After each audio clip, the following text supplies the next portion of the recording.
በአርቲስቶቹና በዲያስፖራ መካከል የተፈጠረው ከባድ ውዝግብ ምንድነው? የጥቁር አደይ ፊልም ይዞ የመጣው መዘዝ። እንዴት ናችሁ የተወደዳችሁ የኛ እይታ ቤተሰቦች? እኔ በጣም ደህና ነኝ። እንኳን ወደኛ እይታ በሰላም በጤና መጣችሁ ብያለሁኝ። ቻናሌን ሰብስክራይብ በማድረግ እንድትቀላቀሉ በአክብሮት እጋብዛለሁ። ለዚህ ቪዲዮ ላይክ በመስጠት ጀምሩ። ዛሬ ይዘን የመጣነው ትልቅ ቁም ነገር አለ። አንድ ታሪክ አካፍላችኋለሁ። ይሄም ታሪክ እንግዲህ የጥቁር አደይ ፊልም ባለቤቶች በሆኑት በተዋናይ ናታን እንዲሁም በባለቤቱ ህሌና ከነሱ ጋር ተያይዞ አንድ ለንደን የሚኖር አቶ መሳፍንት የተባለ ኢትዮጵያዊ ዲያስፖራ እንግዲህ ፊልሙን በፕሮዲዩሰርነት የሰራው ነበር እና እንግዲህ ከዛ ጋር ተያይዞ የገጠመው አንድ ውዝግብ አለ ማለት ነው። ስለዚህ ይሄንን ውዝግብ እስከመጨረሻው ተከታተሉት። በተለይ ምንማርበት ይሆናል። ከጓደኛ ጋር፣ ከዘመድ ጋር፣ ከቤተሰብ ጋር ቢዝነስን የምንሰራ ሰዎች ጥንቃቄ ያስፈልጋል። ለመሆኑ እነ ናታይና እነ መሳፍንት ወይም ደግሞ ኢትዮጵያ ዲያስፖራ ለንደን የሚኖረው መሳፍንት እንዴት ተገናኙ? ከሱን ጀምርና እንቀጥላለን።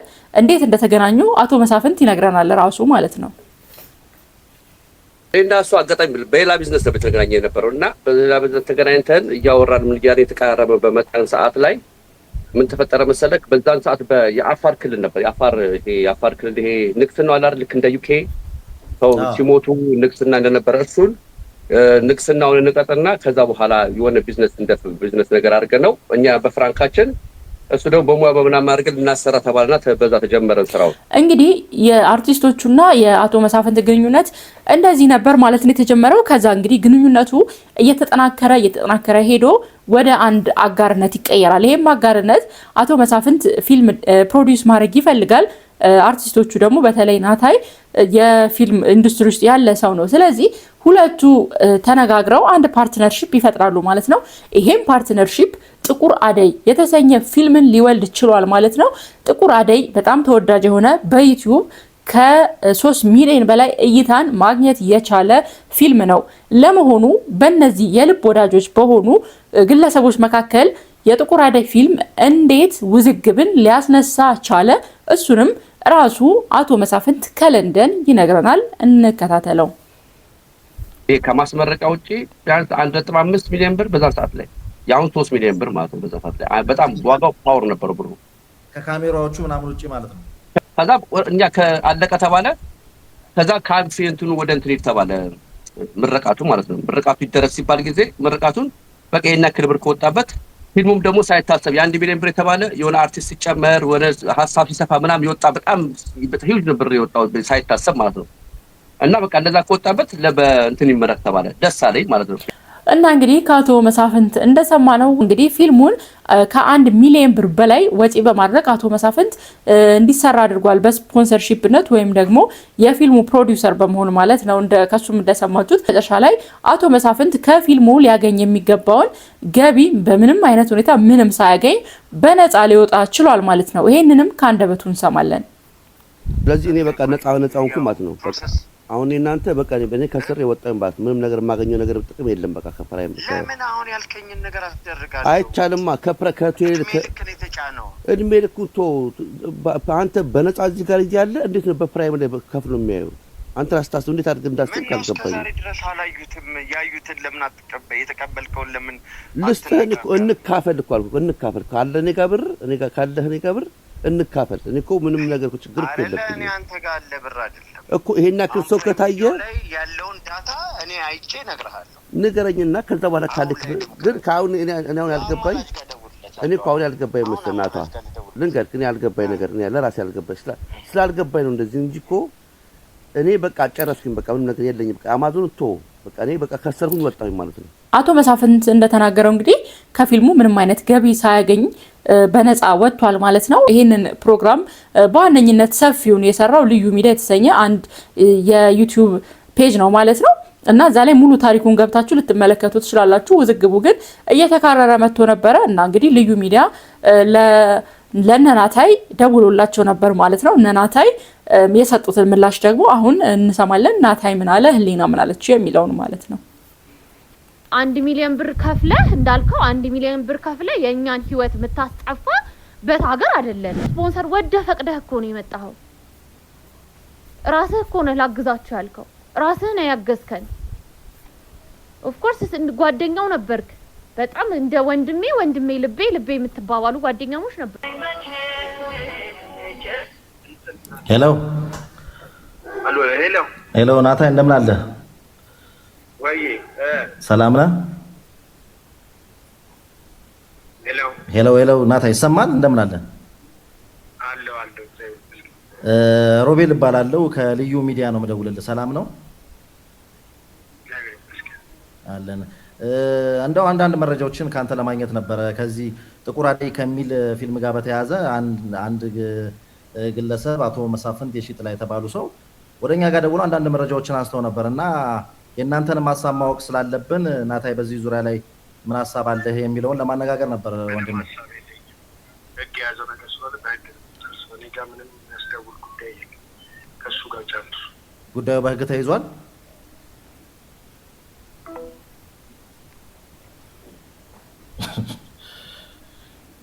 ጉዳዩ በህግ ተይዟል ብሎ ዘጋው። እንግዲህ እነ ናታይ ይሄንን ምላሽ ሊሰጡ ይችላል እና እንግዲህ ይሄ ታሪክ ብዙ ነገር ያስተምራችኋል ብዬ አስባለሁኝ። በተለይ ከባለ ታሪኮቹ ሂደቱን አመጣጡን ስለሰማችሁ ማለት ነው። እናንተ ከዚህ ታሪክ ምን ተማራችሁ? እኔ ግን ቢሆን ቢደረግ ብዬ የማስበውን ነገር ከምንም የጸዳ ከወገንተኝነት ከማንም ሳልወግን ልናገር እዚህ ጋር ማለት ነው። እና ይሄን ታሪክ ስንከታተለው አመጣጡን መጀመሪያም ላይ ነግራችኋለሁ። እንዴት ነው የመጣው?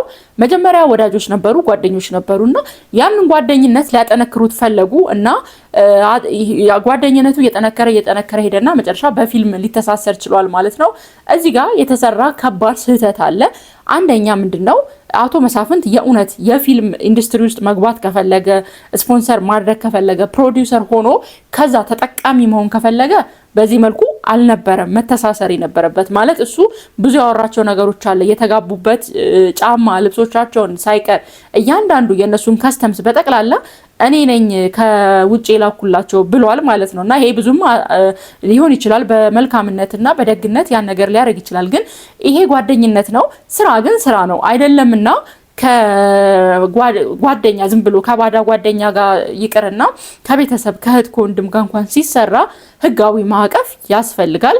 እንግዲህ እሱ ኢትዮጵያ አይደለም የሚኖረው። ስለዚህ ይሄ ኢትዮጵያ ካልሆነ የሚኖረው ይሄን ሁሉ ገንዘብ ከ1 ሚሊዮን ብር በላይ 1.5 ሚሊዮን ከዛም ሚልቅ ገንዘብ ሲልክ ወደ ኢትዮጵያ ምን አስቦ ነው ማለት የፈለገ ገንዘብ አታላይ ነገር ነውና የፈለገ ቢተማመንባቸው የፈለገ ጓደኞቹ ቢሆኑ ለምንድን ነው እሱ ህጋዊ ማዕቀፍ የሌለው? ውክልና መስጠት ይችላል፣ ሊፈራረሙ ይችላሉ።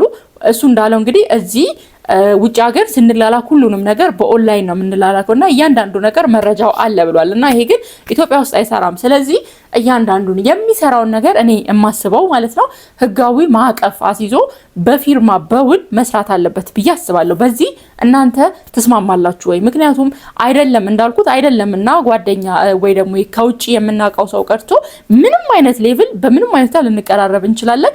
ብር ግን ማያታልለው ሰው የለም። ገንዘብ በጣም ሰውን ያታልላል። ስለዚህ በጎ አድራጎት አይደለም ሰውየው ያዘው አይደለ? በጎ አድራጎት አይደለም። በቃ ሲጀምረው ደስ አለው ገባ።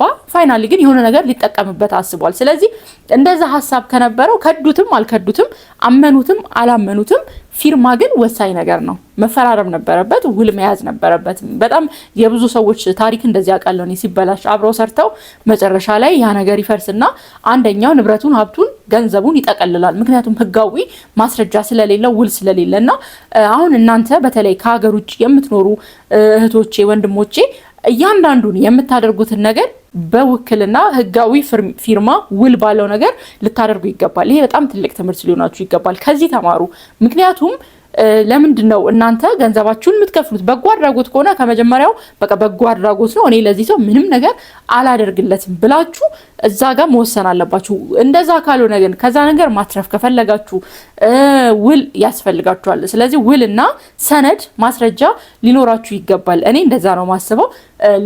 የመጀመሪያው ያየሁትኝ እሱ ነው ችግሩ ማለት ነው። አቶ መሳፍንት ላይ ነው ችግር ያየሁት። አቶ መሳፍንት እየሰማ ከሆነ ይሄንን ነገር እንዴት አስበከው ነው? ውል ለምን አልኖረህም? ማስረጃ ለምን አልኖረህም?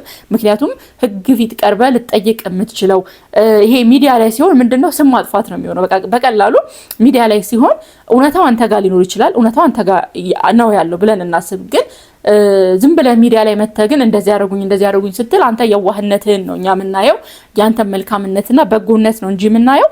እውነታው ግን ሲገለጽ ህጋዊ ማስረጃ እስከሌለ ድረስ ምንም ጀስት ተበልቶ ዝም ማለት ነው። ምክንያቱም በአሁን ሰዓት ሰው ምንም አይነት ይሉኝታ አጥቷል። በቃ ሰው ገንዘብ ሊያስገኘው የሚችል ከሆነ አሁን እንደምታዩት እኮ ሰው እየተገደለ ነው ለገንዘብ። ሰው እናንተ ያን ገንዘብ ስታመጡት 24 ሰዓት ሰርታችሁ በጣም በጉልበት በልፋት በደም የሚመጣ ገንዘብ ነውና ለምን ህጋዊ ውል አይኖርም የሆነ ነገር ስትሰራ? እኔ ይሄንን ነው አቶ መሳፍንት መልእክት ማስተላለፍልህ። ሌላው ለአቶ መሳፍንት ነው አሁንም ማለት ነው እንግዲህ ከነሱ ወገን አልሰማንም። ምንድነው ስልኩን ይዘጋው አይደለ? ለልዩ ሚዲያ ሲደውለት ስልኩን ይዘጋው። ስለዚህ ከሱ ወገን አልሰማንም። እኛ ከህሌናም ሆነ ከናታይ ወገን መስማት አለብን። ግን ማለት ነው አቶ መሳፍንት እውነታው አንተ ጋር ሊኖር ይችላል፣ ግን እያንዳንዱን ነገር በመረጃ በማስረጃ መመዝገብ ነበረብህ። ያወጣውን ብር ስትጠየቅ ያው ይሄን ያህል አውጥቻለሁ እርግጠኛ ሆነህ እንደዚህ የምትለው ነገር የለም። የተወሰነ ለፊልሙ ምርቃት ያወጣከው ነው እንጂ እያንዳንዱን ነገር ታወጣለህ። ለምግብ ታወጣለህ፣ ለቤት ኪራይ ብለሃል ታወጣለህ። ራሱ ከዛ ከፊልሙ ራሱ ወጣ ላለ ነገር ትልካለህ። ነገር ግን አንተ ማሰብ ያለብህ የምታወጣው እያንዳንዱ ነገር መመዝገብ ነበረበት። ሪኮርድ ያስፈልጋል። ሪኮርድ እኔ አንድ ታሪክ ሰምቻለሁኝ ማለት እዚሁ ሚዲያ ላይ ያለ ከሰማችሁ ይሄ ቢኒያም የሚባል የልጁን እናት ከርቷት ነበረ እና በዴኔ ተመርምሮ የልጁ እናት ተረጋገጠ እና ልጁን አመነ ማለት ነው። ያግዛል። በጣም ነው የገረመኝ ያ ታሪክ። እናትየዋ ምን ታረጋለች? የልጁ እናት ወይም ደግሞ አያቶ ማለት ነው አያት ምን ታረጋለች? አባትየው ለልጁ ያደረገለትን እያንዳንዱን ነገር ትመዘግብ ነበር። እንደዚህ ወተት እንደዚህ አድርጎ ይሄን ገዝቶ በዚያ ወጥቶ በዚህ ገብቶ እያለች እና ይሄ የሰዎች የመተማመን የክህደትን መጠን ነው ማለት ሴትዮዋ ለምን እንደዚህ ያደረገች ብለን ተናግረናታል። ግን ትክክል ናት። ምክንያቱም ሰዎች በጣም እየተካካዱ ስለሆነ ማለት ነውና እያንዳንዱን ያደረከውን ነገር ሪኮርድ ማድረግ በዶክመንት ማስቀመጥ ነበረብህ ብዬ አስባለሁኝ። እንግዲህ ይሄ የኔ ሀሳብ ነው። እናንተ ሌላ ልታስቡ የምትችሉት ነገር ሊኖር ይችላል። በስራ ላይ ወዳጅነት ዘመድነት የለም ወይ አስበህበት በቃ ላግዛቸው ብለህ ካልሰጠህ በቀር ለራስህ ለወንድም ለእህት ራሱ በአሁን ሰዓት ገንዘብ እንኳን ማበደር በጣም ከባድ ነው አይደለም? በዚህ ያህል ፈንድ አድርጎ ኢንቨስት ማድረግ ሲቀጥል እንግዲህ የሆኑ ችግሮች ነበር ብለህ አድበስብሰሃል ማለት ህሌና ናት ፕሮዲውሰሯ የተባለችው ግን የሆነ ነገር ስለነበር ህሌና ፕሮዲውሰር ተብላ እንድትጠራ ተድበስብሷል። ለምን ስሙ ይጠቅማል እኮ ከገንዘቡም በላይ ስሙ ላንተ በጣም አስፈላጊ ነበር። ፕሮዲውሰር ተብሎ መጥራት ማለት የትኛው ችግር ነው? ምንድነው አንተ ፕሮዲውሰር እንዳትባል እዛ ጋር ያንን ያልፈለክበት ምክንያት ብትሆን ጥሩ ነበር። በዛም እኛ እናቀህ ነበርና ለማንኛውም እንግዲህ አቶ መሳፍንት በጣም በከባድ ተስፋ መቁረጥ ውስጥ ነው ያለው በኢትዮጵያ የፊልም ኢንዱስትሪ። እንደተናገረው ከሆነ ሌሎች ፊልሞችን የመስራት ፍላጎት ነበረው። ከሌሎች ሰዎች ጋር ኮላብ ማድረግ ይፈልግ ነበር። ግን እነዚህ ነገሮች እጅግ በጣም ተስፋ እንዲቆርጥና ኢትዮጵያ ውስጥ ምንም ነገር ላይ ኢንቨስት ለማድረግ ፍላጎት እንዲያጣ ይሄ ፊልም ኢንዱስትሪ ላይ አድርጎታልና በተለይ እናንተ የፊልም ኢንዱስትሪ ውስጥ ያላችሁ ግለሰቦች ኢንዱስትሪ በጣም እየተመታ ነው ያለው፣ በጣም እየተጎዳ ነው ያለው እና ባለሀብቶችን ዲያስፖራዎችን በዚህ መልኩ ከሆነ ማኔጅ የምታደርጓቸው ሌላ ለምትሰሩት ስራ በጣም በጣም ከፍተኛ ጫና ነው የሚሆንባችሁ። እኔ እነ ናታይ ይሄንን ክህደት ከፈጸሙ ለነሱ በጣም አዝናለሁ ማለት ትንሽ ብር ናት 1 ሚሊዮን ብር ወይ 2-3 ስንት በጣም ቢበዛ እንደው 10 ሚሊዮን ብር አገኙ ብላችሁ እንኳን ብታስቡ ሊሆን አይችልም ትርፍ እንኳን እና ምን ያህል ጊዜ ያኖራቸዋል? ምን ያደርጋል? በዚህ ዘመን እምነቱ ይበልጥ ነበረ፣ ከዚህ ስሙ ይበልጥ ነበር። ፊልሙ በጣም ተወዳጅ ነው፣ የሰው ልብ ውስጥ የሚቀር ፊልም ነውና በዚህ ፊልም በጣም ብዙ በሮች ይከፈትላቸው ነበር። አሁን ግን ነገርየው ሚዲያ ላይ ስለወጣ በጣም ነገርየው እየገነነ ሄደው። ስለዚህ ለነሱ በጣም ነው ማዝነው ማለት እቺ ነገር አታሏቸው በስማቸው ከነገዱና ስማቸው ከጠፋ ለነሱ ምንም ጥቅም የለውም ማለት ነው። ይሄ ነገር ጉዳት ነው እንደውም የሚያመጣውና አርቲስቶች እናንተ ተዋናይ የፊልም ኢንዱስትሪ ውስጥ ያላችሁ ሰዎች ባካችሁ ማለት በተራ ነገር አትጠሩ። በጣም በትንሽዬ ብር ነገ ልታገኙት በምትችሉት በጣም ትንሽዬ አምናችሁ እንኳን ለዛ ሰው የሚገባውን ብትሰጡ እኮ እናንተ ከዛ በላይ ታገኛላችሁ እንጂ አታጡም። ምክንያቱም ከሀቅና ከመስጠት አይጎልም። እና ለምን ሰው ታስለቅሳላችሁ? ለምን ሰው ትክዳላችሁ? ነገ ለእናንተ በጣም ከባድ ጫና ይዞባችሁ ነው የሚመጣው። ነገ ለሚኖረው ስራ እንዳለ ዝግት ነው የሚለውና እንዲሁም በተለይ አሁን ናታን እና ህሊና ብዙ ጊዜ ስማቸው በበጎ አይነሳም። በተለይ ናታን እና የዛሬ ስንት ዓመት ያው ሰምታችኋል፣ ሴፉ ላይ ቀርቦ ከአረብ ሀገር ሴቶች ጋር ተያይዞ አድበስብሶት ያለፈው ነገር ነበረ። እንደገና ደግሞ ይሄ ነገር መጥቶበታልና ስሙ በተደጋጋሚ በእንደዚህ እየጠለሸ በሄደ ቁጥር በፊልም ኢንዱስትሪ ውስጥ ለሚኖረው ተሳትፎ ከፍተኛ የሆነ ማነቆ ጫና ይፈጥርበታልና ስም ይበልጣል፣ ስም ይበልጣል። እውነት እኔ እንደዛ ነው ማስበው። እናንተ እንዴት ታስባላችሁ? እኔ ሁሌም የማምነው ሰው እያንዳንዱ በሄደበት እርምጃ ላይ ስሙን ተክሎ መሄድ አለበት የሚል አቋም አለኝ። በቃ በመልካሙ ሊሆን በሚችል ነገር ሊታወስ በሚችል ነገር ስሙን ተክሎ መሄድ አለበት እና ገንዘብን ማስቀደም መጨረሻው ጥፋት ነው እንጂ የእውነት ሊመስል ይችላል ለጊዜው ስለተገኘ፣ ስለተበላ፣ ስለተጠጣ፣ ስለተደሰትን አሸወይና ስለሆነ ሊመስል ይችል ይሆናል። ግን አያስኬድማ። የሆነ ሰዓት እንቆማለን ገንዘቡ ስለሚያልቅ። ስም ግን ሌላ ስራ ይዞ ይመጣል። አሁን ይሄ ልጅ ከነዚህ ጋር እነዚህ ሰዎች ተግባብተው ቢሰሩና በመሀላቸው በሽምግልናም ሊሆን ይችላል ችግሮቻቸውን ፈተው ቢሆን ኖሮ እኛ ጋር የነገር ባልመጣ ባልተናፈሰ ነበር። ስለዚህ ባካችሁ ማለት ለአርቲስቶች ብቻ ሳይሆን አጠቃላይ ማለት ነው ለሀቅ ብንሰራ፣ ለስም ብንሰራ፣ ለእውነታው ብንሰራና ብንቆም ጥሩ ነው ሁላችንም ማለት ነው። እንደዚህ አይነት ሰዎች በእርግጥ አሁን ላይ በጣም እየቀነሱ መጥተዋል።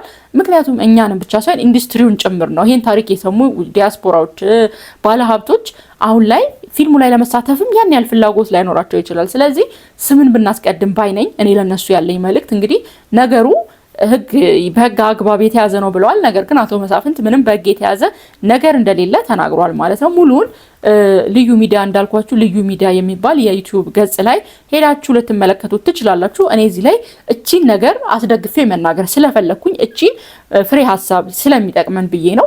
ለዛ ነው ወደ እኔ ሚዲያ ላመጣው የቻልኩት ማለት ነው። ለማንኛውም ይሄ የኔ እይታ ነው። የእናንተ እይታ ምንድን ነው?